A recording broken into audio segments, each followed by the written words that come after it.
Thank you. Thank you and welcome to Inform, Immigrants and Allies, Talk Election 2020. Today's show is about the economy. We will be talking about the economy. Some people say that the economy is doing great. The question is, for who? So let's start by hearing from the president what he has to say about the economy. Today's announcement proves that our economy is roaring back. It's coming back extremely strong. We have some areas where we're putting out the flames or the fires, and that's working out well. We're working very closely with governors, and I think it's working out very well. I think you'll see that shortly. The president is saying the economy is doing great, but maybe for billionaires, because I'm not sure about you, but in my case, I know the economy is not doing that great, neither for me or my friends or people who I know that are, regular people like you and me that have one job, sometimes two, in some cases even three, in order to fulfill all the responsibilities. But according to Business Insider, the September report, actually billionaires got $845 billion richer. So that means even during COVID, billionaires are making even more money. How? You know how. Always billionaires are always making money pretty much screwing others. Usually people who are at the bottom, like you and me. So the other part of the coin is also what is going on right now with many people across the country when it comes to eviction. Let's watch this CNN clip. Israel Rodriguez is a tenant at this apartment, but he's not alone. 20-month-old Israel, his brother, 4-year-old Fabian, and their mother are some of the estimated 40 million Americans facing eviction in the downward spiral of the COVID economy. They didn't rush us, but they were like, get everything you need. Rodriguez admits he hasn't been paying rent, behind thousands of dollars. It's my fault in the eviction. It was a lot going on during the corona. When it hit, I lost my job. So it took me like a month to get another job. This is my check, but I ain't making it with $300. It's literally $300. Their stroller now carries their possessions. So now we have two sides. One side is saying the economy is doing great, but as you saw, it's probably for billionaires. On the other side, we have regular people like you and me losing their apartments, losing their houses. Actually, according to the same study of the Business Insider said that in September, there were 26.5 million people without a job. That is really bad. That is really, really, really bad. If people are saying the economy is so great, so why are people losing their jobs? Why are people losing their opportunity to bring food to the table to their families? That is not a signal of a good economy. But you know what? I have seen it. I am seeing people every day getting fired from the jobs. I am seeing companies firing people in order to hire other employees and pay less. That is also going on right now. So when people are saying the economy is good, so why people have to work 2 or 3 jobs in order just to get by? In a good economy, people should have the opportunity to make enough and fulfill the requirement with just one job to have time to spend with their kids, with their family, and volunteers in their community, and do many other things. But, that's the reality where we are. That's the reality what is going on. So in today's episode, we will also be talking about myth. And today, we will uncover some myths that are going on around about the economy. So, let's uncover some myths.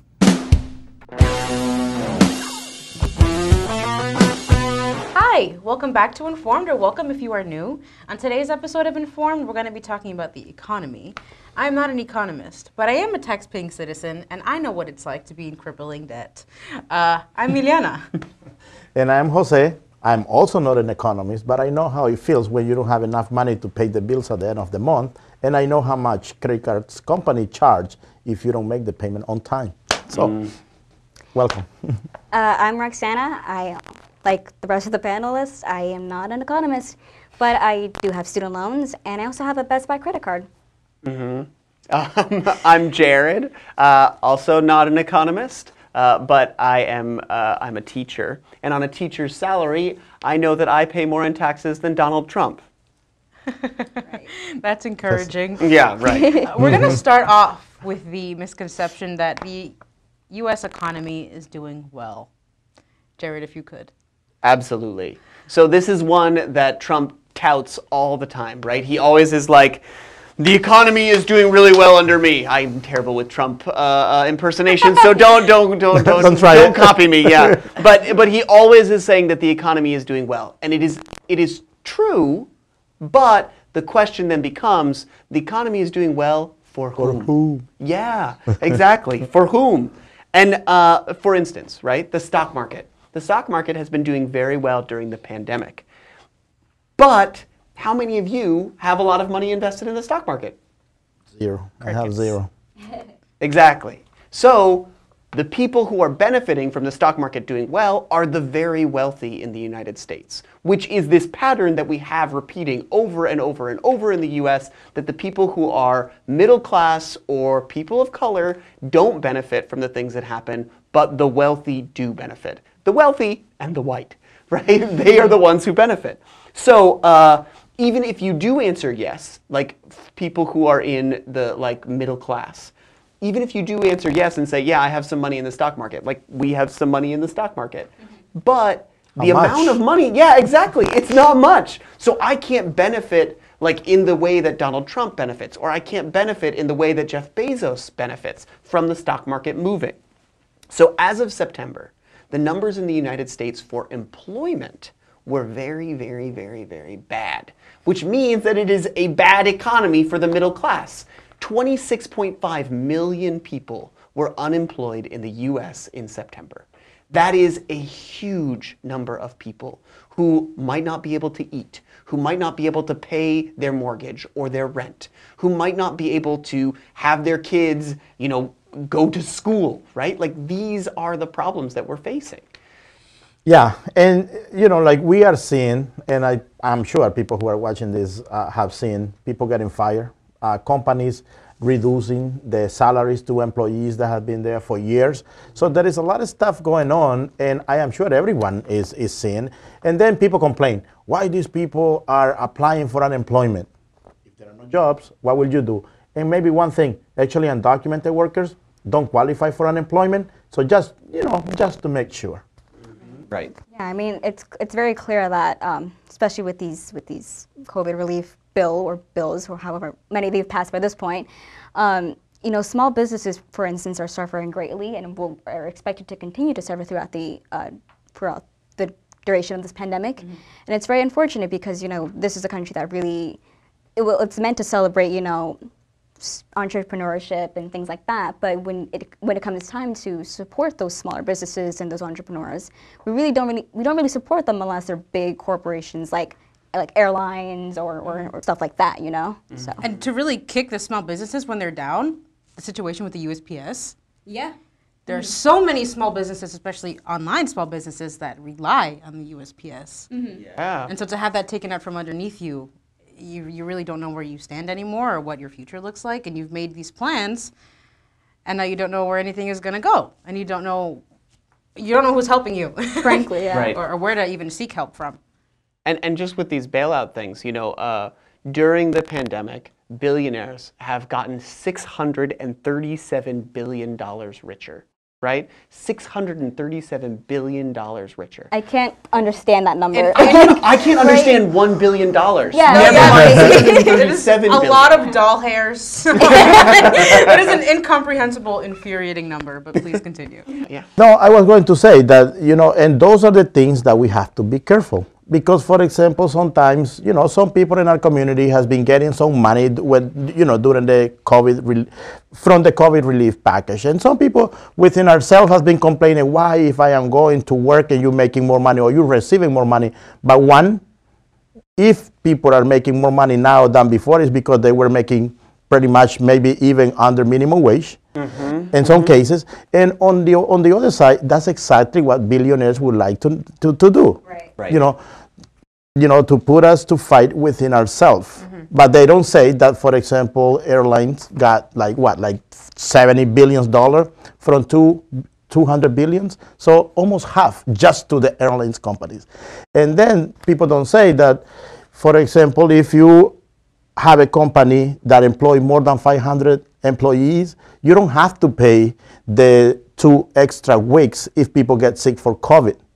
But if you work in a company with less than 500, then the company is forced to pay you. So small business owner, pay attention about what's going on. And sometimes, you know, the small business owners are our own people from communities of color, or, you know, people that are just trying to. Right, and in that, it means that we are more unified with the small business owners in terms Absolutely. of our interests than with these like very wealthy people, right? And I think what's interesting about what you said is that somehow we end up like getting at each other Fighting about into it. each other. We say like, why are you getting this bailout, right? But it's like, no, like why are we all working full-time jobs and not able to pay for life? Like, that is a problem, right? Like, you should be able to have a family if you work a full-time 40-hour-a-week job. Right. Yeah.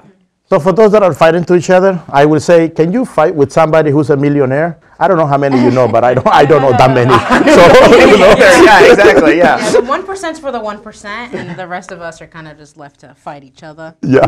Even though we're not the ones who can figure it out.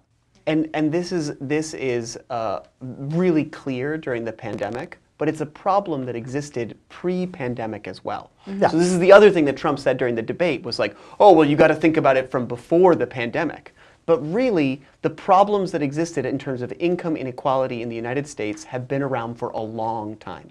Now, it's not just individualized to Trump's administration, right? It's actually something that existed like from 1986 to now. It has been getting worse and worse and worse. For poor people. Because Right. the rich has been getting richer and richer and richer. Right, the gap is just growing huger and huger as we go along. And so people like Jeff Bezos or Elon Musk are making more and more money right now, but all of us who are in the lower class or the middle class are making either the same or less. And so this is the problem that we face right now, and the people who are most affected by that are people of color. That's it. Yeah. And in prioritizing himself and his rich friends, there is the idea that doing so makes him smart. Right. And again, this isn't us passing judgment on him. This is something that Donald Trump has actually said verbatim himself. So if we could actually roll the clip where he says these words. Maybe he doesn't want the American people, all of you watching tonight, to know that he's paid nothing in federal taxes, because the only years that anybody's ever seen were a couple of years when he had to turn them over to state authorities when he was trying to get a casino license, and they showed he didn't pay any federal income tax. So if he's paid zero, that means zero for troops, zero for vets, zero for schools or health. And I think probably he's not all that enthusiastic about having the rest of our country see what the real reasons are, because it must be something really important, even terrible, that he's trying to hide. So as you can see, Donald Trump is somebody who clearly, in spite of his checkered history with lawsuits and not paying his taxes, is someone who still believes that he's quite smart and is an excellent businessman. He holds himself in higher regard than I think any of us do. Yeah, exactly.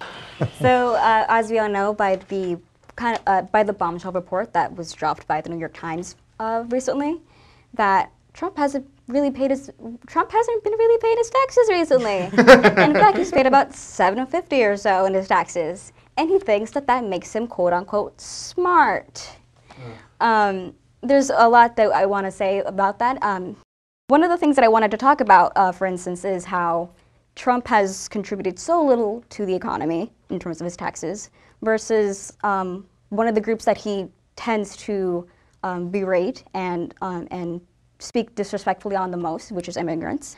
Before we go into this myth, I want to speak about how the value of immigrants in this country goes far beyond what they contribute economically to the country. Immigrant communities and communities of color are worth being here solely off the basis that they are human beings. I, for one, if I discover that somebody has made the decision to trek all the way across multiple countries with nothing but the clothes on their back and a child beside them for the mere hope of a better life, that's so admirable and respectful in ways that I can't even begin to explain. The worth of a human being does not, or rather should not, depend on what they can do for the country. The value of a country is dependent on how much they treat their citizens, how much they treat the people within their country. But with that being said, we should get into how immigrants do contribute to the economy in ways that Trump loves to gloss over.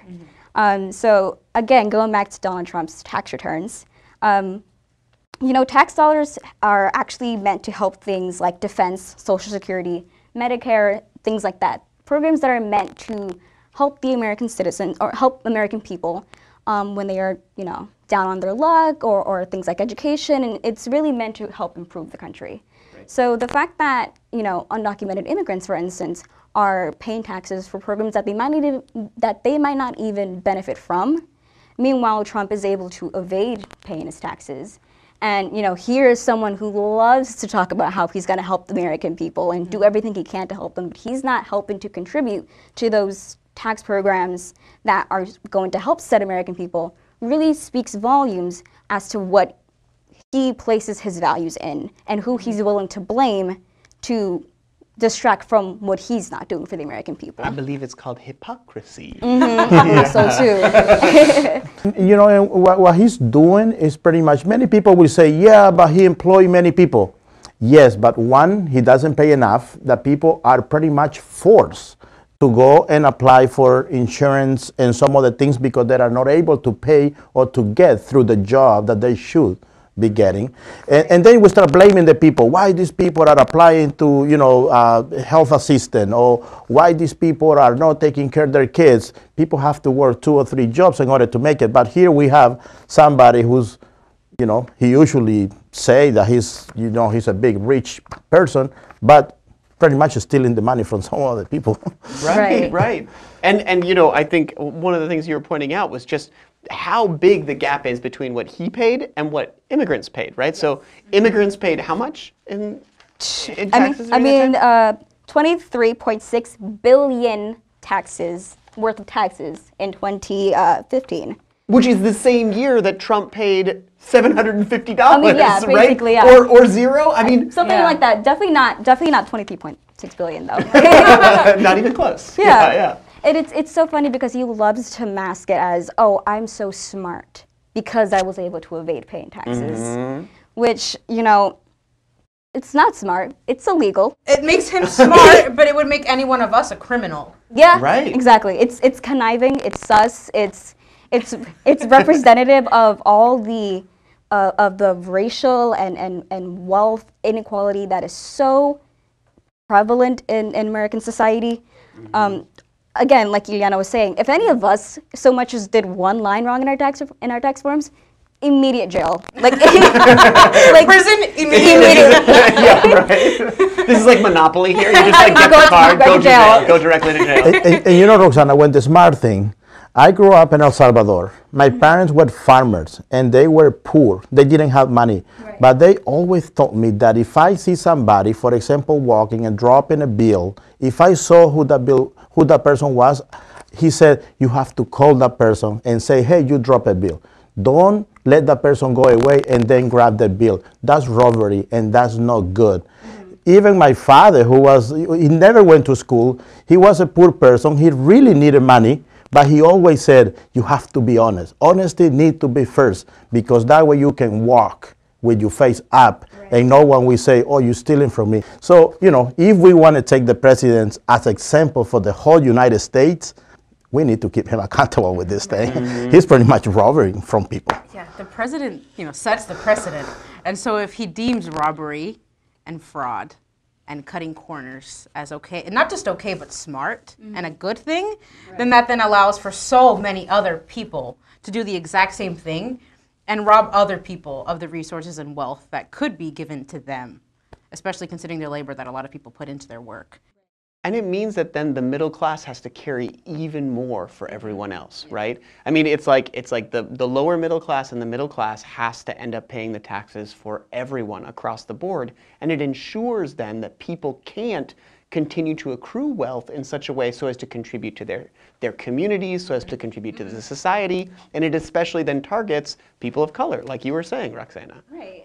One statistic before we move on that really just shocked me. Again, my beloved Bernie Sanders just also commented on this. According to Vox, the rough estimate suggests that the top 1% account for 70% of uncollected taxes. And there's also, that's even more shocking when you consider the fact that, also from Vox, there is a bigger spike in areas with large Black populations, large Latino populations, or Indian reservations regarding who is more likely to be audited by the IRS. So even though the wealthy have been shown and proven to be the ones who are more likely to evade their taxes or not pay their taxes, communities of color are the ones who are more likely to be targeted and be seen as the ones who are doing that. Which, you know, again, just goes to show you how much of a wealth and racial disparity that exists in this country. So it's like Bezos can be like, here's the $0 I owe you, trust me on this. Exactly. And they're like, yeah, it's okay, it's cool, right? Yeah. You're like how many hundreds of billions of dollars worth, and yeah, Right. it's fine, go ahead, do your thing. We don't have a politician, much less a humanitarian running this country. We have a businessman. And I don't know how much of a good one at that. For our last myth is that he's a good businessman. And this idea on its own is the paramount selling point of his entire campaign. He prides himself on being a businessman and on having so much filthy, incomprehensible wealth. But let's talk about the amount of failed businesses under his name, okay? Trump Airlines, Trump Beverages, Trump the Game, Bankrupt. Trump Casinos, Trump Magazine, Trump Mortgage, Trump Steaks, Trump's travel site, Trump Net trademark, Trump Chow at Tampa, Trump University, Ugh. Trump Vodka. That's the one. The fragrance brands, which were which were sold exclusively through Macy's, but were dropped.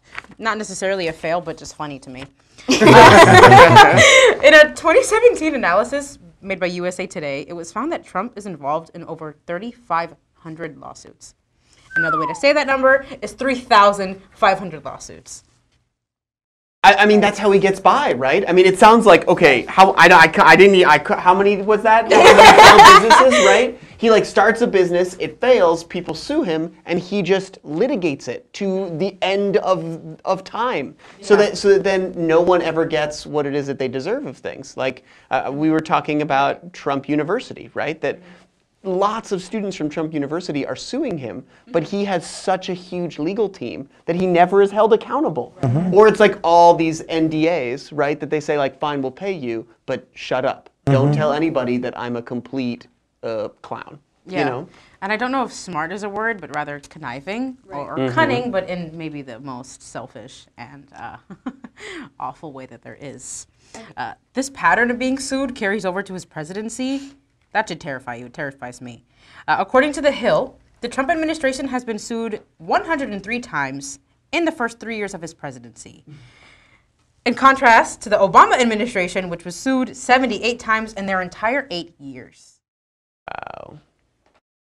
Can you imagine how much money he's investing and defending his mistakes and the awful things that he's doing? And meanwhile, he pays $750 in taxes.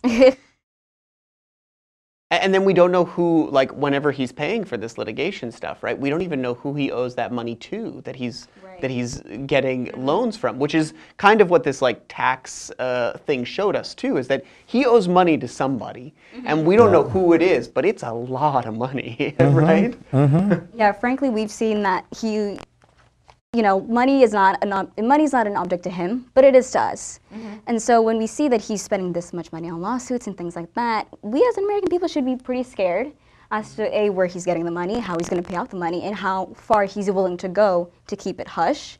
Because, you know, as somebody who, as a president who probably needs to discuss things with like other countries and things like that, we should be scared of how much leverage that these other leaders could possibly have over him.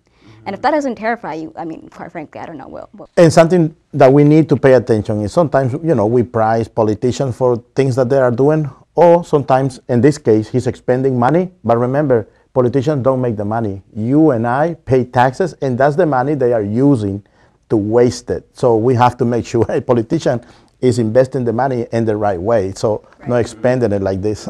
Right. Crazy. And none of us here, and I imagine nobody watching, wants the United States of America to be a failed business. We are not Trump steaks. We are not Trump University. We're the United States of America. And so with that, I ask you to stay safe, to stay healthy, to stay informed, and do stay tuned because we have an interview coming with Ellen Frank, who's a professor of economics at UMass Boston. I'm Ileana. And I'm Jose. I'm Roxana. I'm Jared. Please come back next time.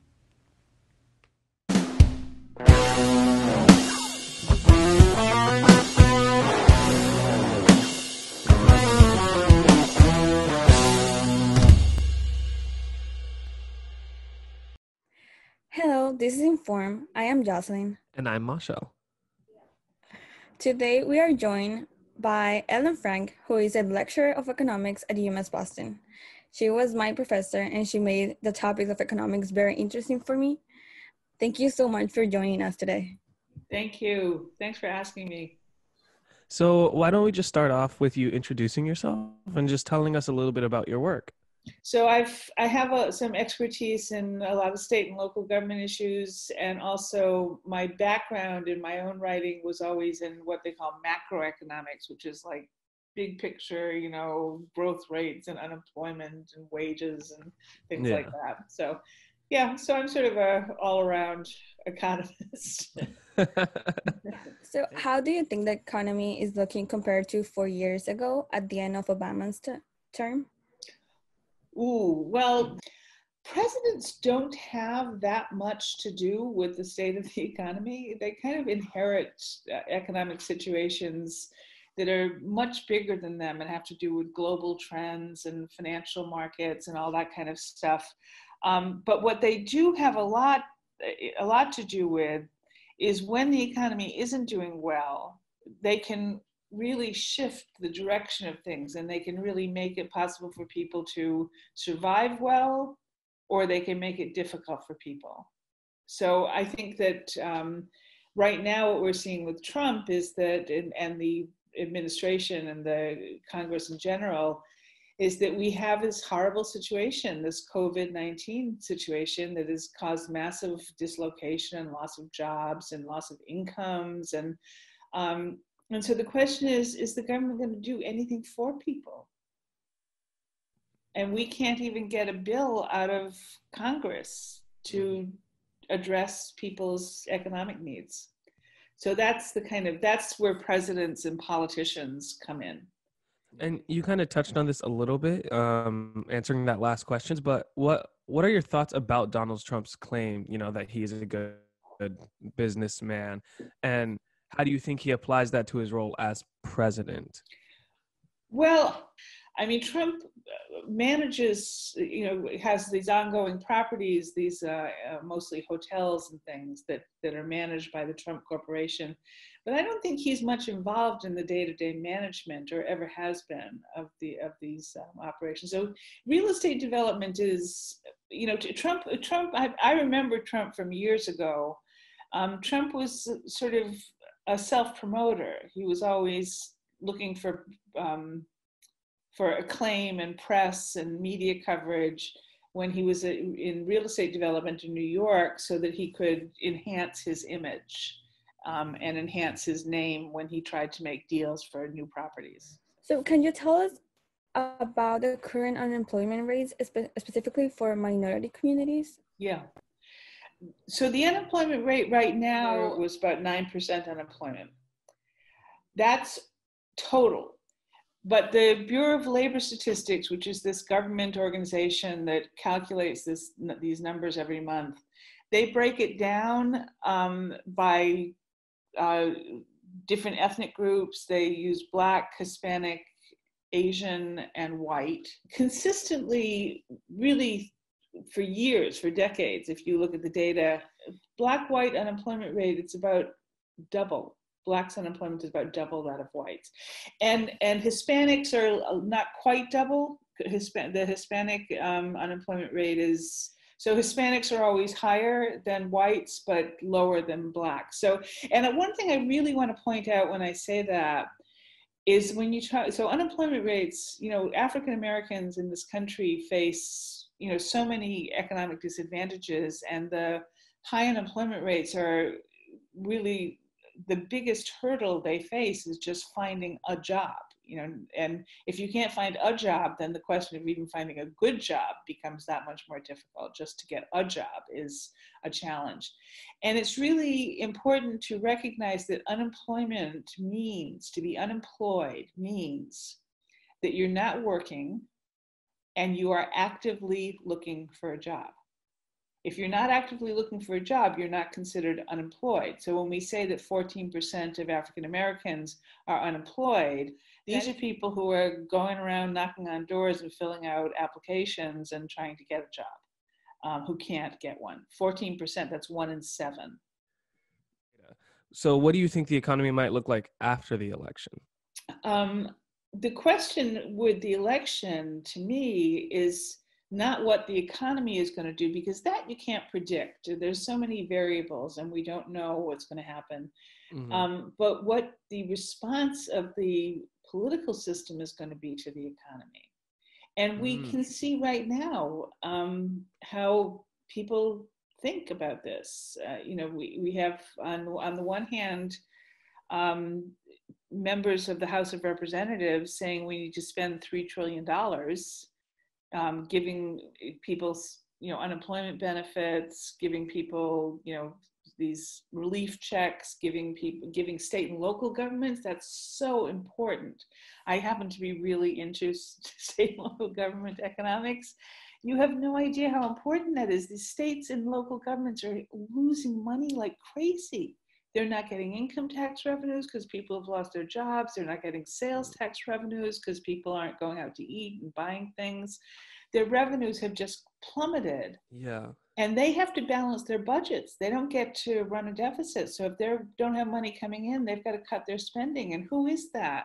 We think about government employees. There's all this sort of negative, government bureaucrats, but state and local government employees are school teachers, firefighters, public safety officers, emergency medical technicians, caseworkers, and social workers. These are the people who we're going to be letting go, cutting off street lights and things like that because we can't afford the electricity. And so the state and local governments need at least $500 billion over the next year or two to keep themselves stable so that they don't start laying workers off and making unemployment worse. So we have, on the one hand, in the House, a bill to do that, to give money to workers and to state and local governments. And on the other hand, the Senate saying, well, we won't spend more than $350 billion. The economy is tanking. Yeah. $350 billion in the US is nothing. Something Trump and Biden disagree on is tax breaks for the wealthy. Yep. What are your thoughts on this and trickle-down economics? What do you think this means for the middle class? What Reagan argued, and other people argued at the time, was that the rich, these who got this windfall tax break, would say, oh my God, it's worth making money. I think I'll go out and open a new business and create 50,000 jobs. And that way, the benefits of these tax breaks would trickle down to the workers who would get these jobs, which otherwise wouldn't exist. Now, we've seen that argument made time and again. It was made under Reagan. Then taxes were raised when Clinton was president. Yeah. Then George W. Bush cut taxes again, made that same argument again. Then taxes were raised when Obama became president. And then Trump has also cut the top tax rate, and he also cut the corporate tax rate, the tax on corporate earnings, on business earnings. So the question we can ask is, it didn't work under Reagan. It didn't work under George W. Bush. So has it worked under Trump? And the answer to that question is very obvious, because in this case, the tax cut was very targeted to corporations. So we can look at corporations and say, well, they have all these earnings now that they don't have to pay in taxes. Are they investing that money in creating new jobs? And the answer is no. You know what they're doing with it instead? They're buying back their shares. Oh. So a business has shares outstanding on the stock market, They're gonna buy and them. if they buy those shares back, they reduce the supply, and that raises the price, which is great for all the top managers who own shares, great for all their shareholders. And who are shareholders? They're a tiny percentage of the population who own most shares. So that's what's happening. That's what's happened. For our last question, are there any like specific economic policies we should pay attention to or like consider just as we cast our votes this election? Like, so I think the real policies that we want to be looking at, if you want to think, how can we make life easier for people? How can we make life easier for people of color? How can we make life easier for immigrant communities? How can we make life easier for working people? mm-hmm. We can make their life easier by making sure they have health care, whether or not they have a job. Yep. So that if they lose their job, they don't lose their health care and they're not stuck over a log, or they're afraid to go to a doctor or go to a hospital for fear their immigration status will become known. Raising minimum wage. The minimum wage is $7.25 an hour nationally. It's higher in Massachusetts. States can set their own higher minimum wage. But it hasn't been raised since Obama. What are the candidates saying about these things? What's their policy? Yeah. So it was great to have you on here and just like be able to just listen to everything you had to say. You made some really valid points that I hope everybody listening got a chance to like really take in. Thank you guys so much. Thank you for tuning in. And as always, stay safe, stay healthy, stay informed, and vote. We'll see you next time. Bye-bye. Bye-bye.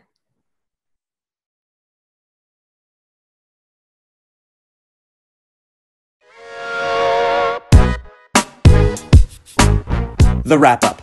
This is our show in 2 minutes. Our show is Informed. Immigrants and Allies talk the 2020 election. This week's show is on the economy, or the only issue on which Trump isn't bombing in the polls.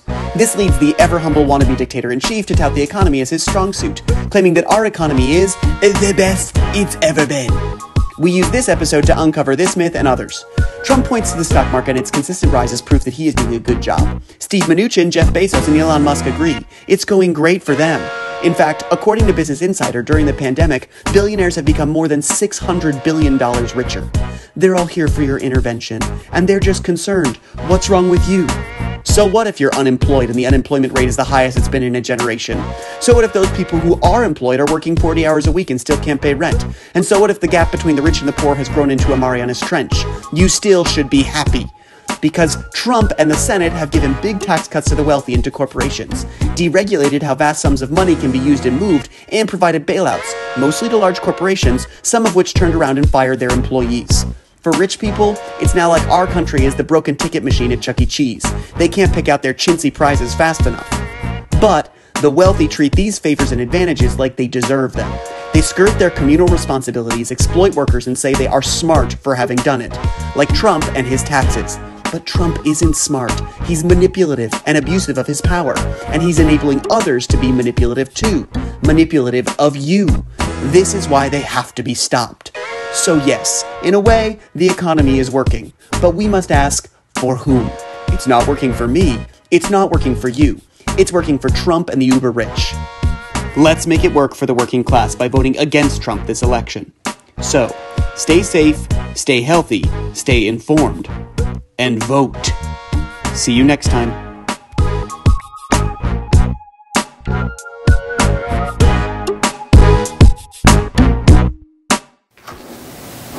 So the question at the beginning of the show was, if the economy is working and is going well, for whom?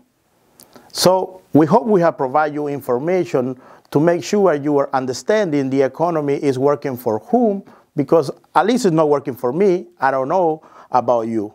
But you need to start making your plans. November 3rd is coming close. There will be an opportunity to elect a new president that hopefully is going to work to make sure the economy works for everyone, not just for the billionaires. So for right now, stay healthy, stay safe, stay informed, and make your plans to go out and vote on November 3rd. See you next time.